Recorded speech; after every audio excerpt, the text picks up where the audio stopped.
Olá pessoal, é uma alegria muito grande estar aqui com vocês e nós vamos agora nos preparar para o nosso encontro, elevando o nosso pensamento a Deus, o nosso Pai, a Jesus que sempre está conosco numa prece. Então nós vamos fechar os nossos olhos se quisermos e dizer assim: Pai, obrigada por esses momentos de estudos e de reflexões, onde tanto temos aprendido. Queremos te agradecer também o dom da vida, a possibilidade de crescimento espiritual aqui no nosso mundo. Mas também queremos te pedir que os estudos que estamos fazendo possam ser assimilados por nosso coração, pela nossa mente, e que nos momentos difíceis que viermos a enfrentar, a passar, nós possamos utilizá-los para nos fortalecermos. Por isso te pedimos, fique conosco, nos inspire e nos intua para o trabalho que vamos realizar.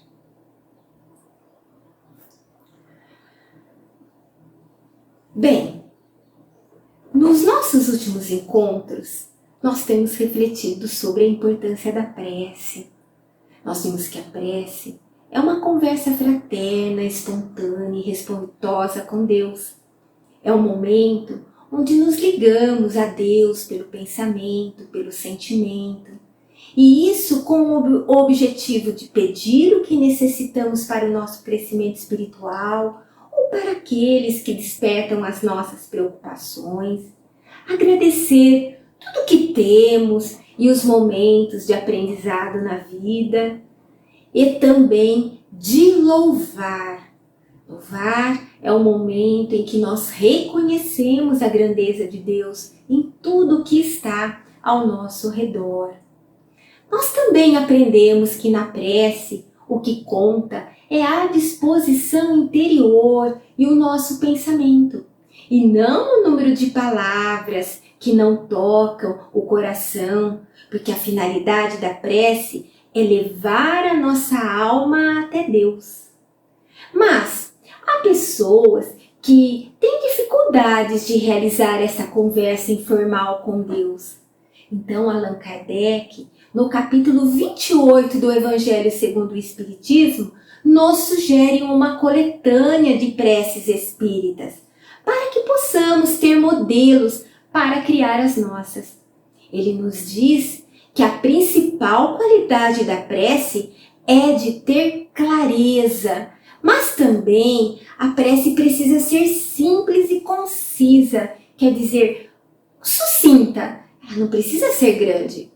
A prece, ela precisa ser sem fraseologia, diz Kardec, que são aquelas frases enigmáticas, frases prontas, ou excesso de adjetivação, quer dizer, muitas palavras que colocam ali qualidades, defeitos, estado, emoção, né?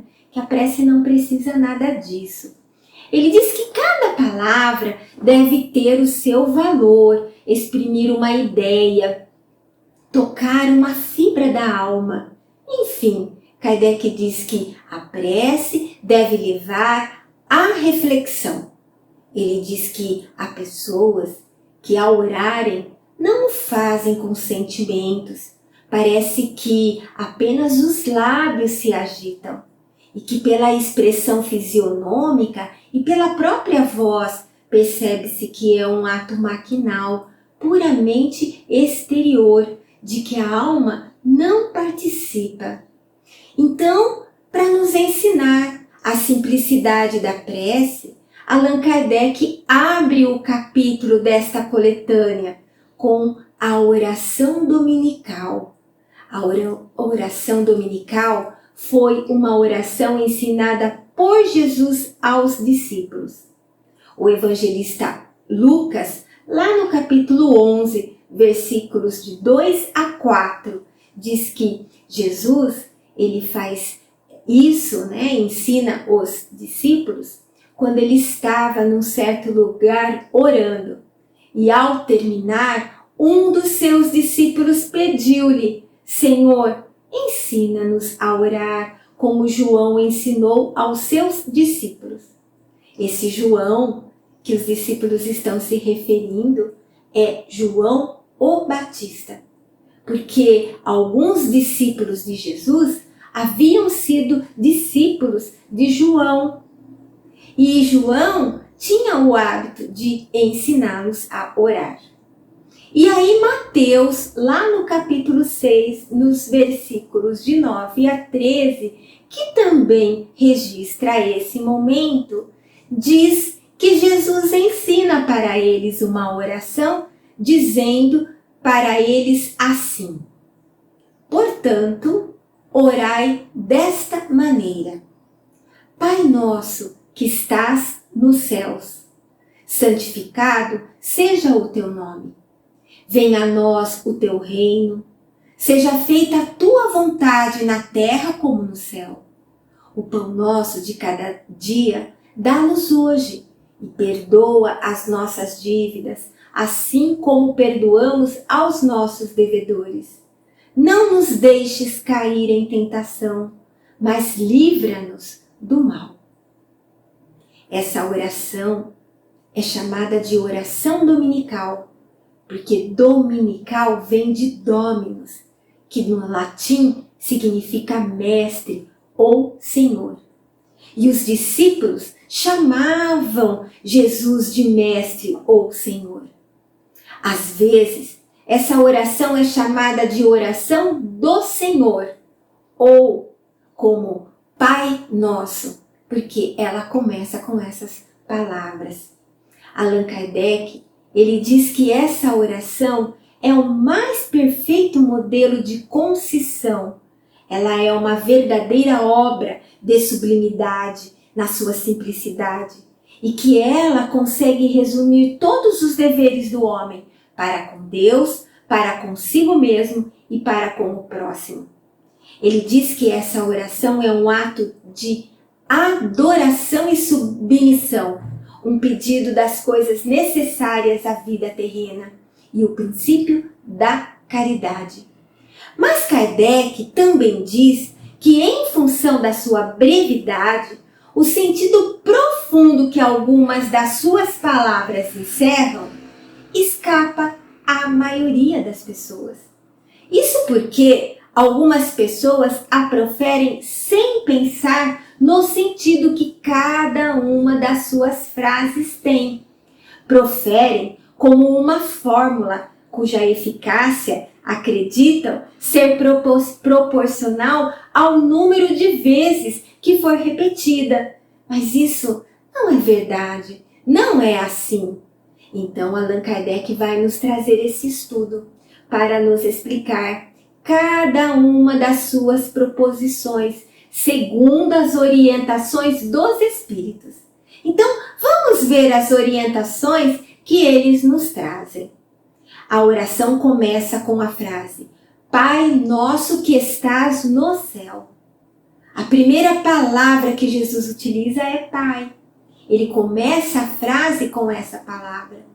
E Jesus faz isso para nos ajudar a lembrar e a reconhecer a existência do Criador. Ele nos ensina como é que nós devemos nos dirigir a Ele, com confiança, como a um Pai amoroso que olha por todos nós, com previdência e com solicitude para com todas as criaturas, não só para com os seres humanos. Ele diz que o Pai é nosso. Isso a nos lembrar que Deus é Pai de todas as criaturas. A humanidade são os seus filhos, independentes da fé que professam ou da formação intelectual que receberam. E, portanto, é preciso sair do egoísmo e reconhecer em todas as pessoas, independente de consanguinidade, que elas são nossos irmãos, filhos de Deus e também com os mesmos direitos que nós temos. Jesus disse que estás no céu. Então, Jesus está nos ensinando que Deus não é de natureza material. Deus é de natureza espiritual, presente em todo o universo. E que, ao elevarmos o pensamento e nos colocarmos em sintonia com Ele, nós podemos sentir a presença e as emanações divinas em qualquer hora e em qualquer lugar. Jesus diz a segunda frase: santificado seja o teu nome. Allan Kardec diz que o nome de um ser soberanamente grande e sábio como Deus está inscrito em todas as obras da criação, desde a relva humilde e do menor inseto até os astros que movem no espaço, no universo. Por toda parte que nós olhamos, nós temos a prova da sua solicitude para conosco. Que cada um de nós santifique em si e pelo seu proceder o nome do Criador. Na verdade, quando Jesus ele pronuncia essa frase, ele está pronunciando ali um louvor, um reconhecimento por tudo que Deus fez e faz. E é importante dizermos que nós podemos louvar o nome de Deus de várias formas, não apenas através de palavras. E Jesus nos mostrou isso, procurando distribuir, quando ele estava aqui no meio de nós, o equilíbrio, a segurança e a paz para todos. Ele sabia que a forma mais elevada de santificar o nome de Deus é auxiliando o próximo. E Jesus fez isso durante todo o tempo que esteve conosco, para que os outros, vendo, também compreendessem e fizessem o mesmo. Allan Kardec diz assim, olha, cego é o que não o reconhece nas suas obras, orgulhoso aquele que não o glorifica, ingrato o que não lhe rende graça. Então, ter gratidão pela natureza e tudo o que nos possibilita a vida é o que Jesus está ensinando com essa frase. Em seguida ele diz, venha a nós o teu reino. Então veja, Deus, com a sua criação, ele estabeleceu o que é espiritual, justo e bom para nós. Quando nós dizemos essa frase, venha a nós o vosso reino, na verdade nós estamos pedindo para que tudo que é espiritual, justo e bom venha para nós. Será que um dia esse reino de justiça e de bondade vai se estabelecer aqui na Terra? Porque seria tão bom, né? E a gente responde, vai sim. Quando a humanidade entender e cumprir as leis de Deus, aí esse reino vai se estabelecer. Allan Kardec diz que se nós conseguíssemos seguir as leis estabelecidas por Deus e que Jesus resumiu em amar a Deus sobre todas as coisas e ao próximo como a si mesmo, nós poderíamos estabelecer essa paz e a justiça. Mas que muitas vezes a humanidade opta por se prejudicar. E como nós verificamos, né, aí muitas vezes, mas que se nós seguíssemos estas orientações, o forte ampararia o fraco e nós teríamos evitado os males que nascem dos abusos e dos excessos de toda espécie. Olha que importante nessas palavras de Kardec. Então, essa frase de Jesus é um pedido que nós fazemos para que a luz necessária do conhecimento chegue até nós, para que nós possamos nos conduzir no caminho da verdade. A próxima frase diz, seja feita a sua vontade, assim na terra como no céu. Quantas vezes nós já dissemos essa frase na oração? Será que nós prestamos a atenção no que nós estamos combinando com Deus? A vontade de Deus, ela está expressa em suas leis, né? Tanto materiais como morais, que são sábias e são bondosas. Elas visam o progresso e o bem-estar dos filhos, né? Dos seus filhos, dos filhos de Deus. Então, quando nós dizemos essa frase, nós estamos dando ciência de que Deus, ele não erra. E então, nós estamos dizendo que apesar do nosso pedido, às vezes ser contrário ao que nós precisamos para o nosso crescimento, nós aceitamos o que ele decidir, porque nós sabemos ser o melhor para nós. Então é um lembrete de Jesus de que nós precisamos estar dispostos a aceitar e cumprir a vontade do nosso Criador. A próxima frase diz: o pão nosso de cada dia dá-nos hoje. Quando nós pronunciamos essa frase, nós estamos pedindo para que Deus não nos deixe faltar aquilo que existe dentro do universo e que é fundamental para a nossa vida. Nós estamos dando ciência a Deus de que nós sabemos que vai ser com o nosso trabalho que nós vamos tirar do universo o que for preciso para nós, para a nossa vida. Então que nós vamos nos esforçar, que nós não vamos nos entregar à acomodação, que nós vamos fazer a nossa parte. Por isso que nós pedimos também que não nos faltem igualmente os meios para trabalhar, como a saúde e a inteligência. E como nem só de pão vive o homem, nós pedimos que Deus nos conceda o sustento espiritual, o conhecimento, a fé, o amor. Então, aqui nessa frase, ele nos lembra que o pão nosso não é somente o café, o almoço e o jantar. É também a ideia e o sentimento, a palavra, a ação, o pão espiritual que conserva o nosso caráter firme sobre os alicerces do bem, que nos guarde da maldade, que nos ajude a ser exemplos de compreensão e fraternidade. A outra frase é: perdoa as nossas dívidas, assim como perdoamos aos nossos devedores. Quando pronunciamos essas palavras, nós não estamos apenas esperando o benefício do perdão para o nosso coração e para a nossa consciência, mas nós estamos assumindo o compromisso de desculpar os que nos ofenderam.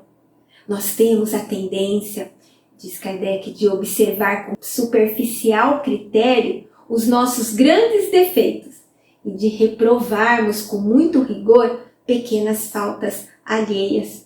Por isso que Jesus nos ensinou a orar recomendando esquecer qualquer mágoa que alguém nos tenha causado. Se o Senhor pode nos suportar e nos perdoar, nos concedendo constantemente novas oportunidades de retificação, que nós possamos aprender a espalhar compreensão, amor em benefício dos que nos cercam. E aí, Jesus diz a seguir na sua oração: não nos deixe cair em tentação, mas livra-nos do mal. A palavra tentação significa as tendências a agir de modo inferior, porque às vezes essas atitudes nos parecem algo agradável.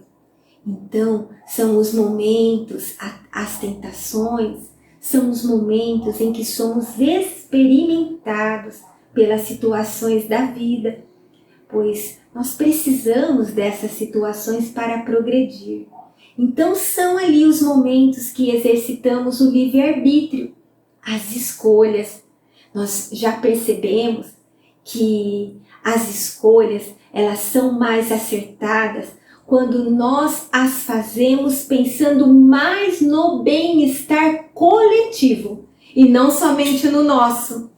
Mas como na maioria das vezes nós escolhemos visando apenas o nosso bem, né?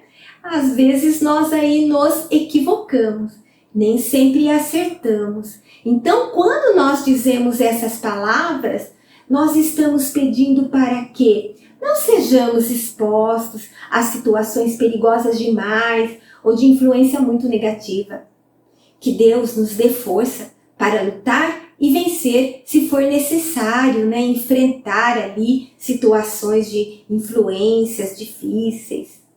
E que pouco a pouco nós possamos ir nos aperfeiçoando, libertando de nossas más tendências.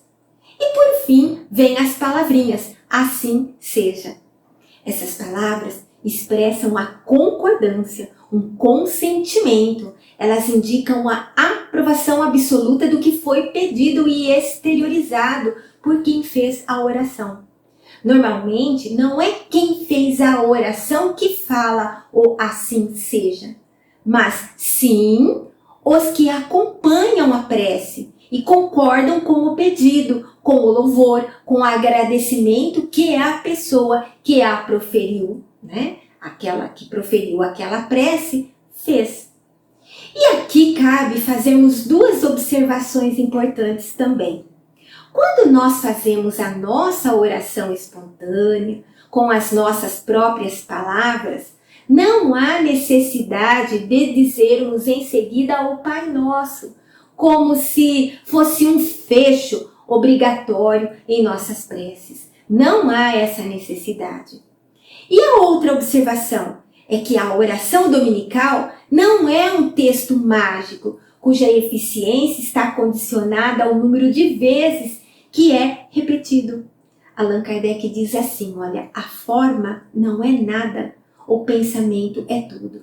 Então, se nós já fizermos uma vez essa oração, é suficiente. Deus, né, vai estar ali ouvindo. Então, nós queremos concluir aí, né, o nosso estudo lembrando que a prece nos liga a Deus. E toda vez que for feita com sinceridade, respeito, desprendimento, irá nos trazer o conforto e o bem-estar para o nosso espírito. E que, se não quisermos fazer uma prece com as nossas palavras, nós podemos utilizar aí a prece do Pai Nosso ou oração dominical ensinada por Jesus. Mas sempre que nós a fizermos, vamos procurar pensar, refletir em cada uma das frases dessa oração, porque ali tem uma proposta bem mais ampla do que as nossas vãs repetições. E eu gostaria de terminar lembrando as palavras do Espírito Emmanuel, no livro Fonte Viva, numa mensagem intitulada Diante de Deus. Ela diz assim, olha, que Jesus, quando ora, simplesmente chama a Deus de Pai.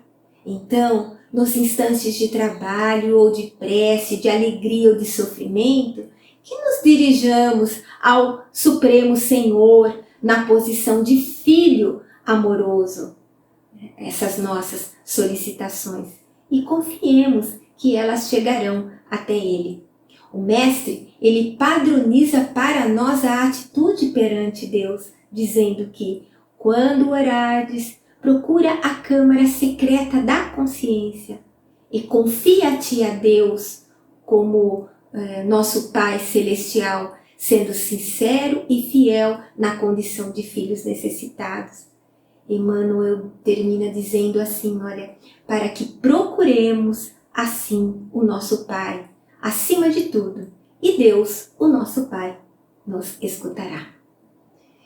E assim, né, com esse estudo, nos preparando, que nós vamos agora, com essa certeza de que Deus escuta as nossas solicitações, fazer aí a nossa vibração. Então nós vamos nos preparar para essa vibração. Nós vamos dizer para Deus assim, Senhor, ampara o nosso propósito de servir que em teu nome e com o auxílio dos bons espíritos nós possamos ajudar aqueles que estão mais necessitados do que nós. Então vamos dizer assim: Pai, há quem está muito infeliz, mas dentro da tua misericórdia há muitos meios de socorro, muitos recursos para reanimar as criaturas. Então, de todo o coração e de toda a alma nós te pedimos, nós te rogamos, abençoa os que sofrem, dá a cada sofredor a suavização de suas dores, um bálsamo para suas tristezas. Vibremos.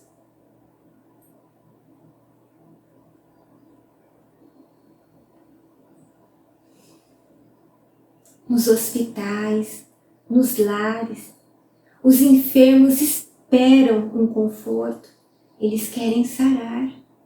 Senhor, que as nossas vibrações nesses instantes levem até eles o alívio para os seus males. E se for permitido, Senhor, por tuas leis santas e sábias, que eles possam se curar. Então vibremos.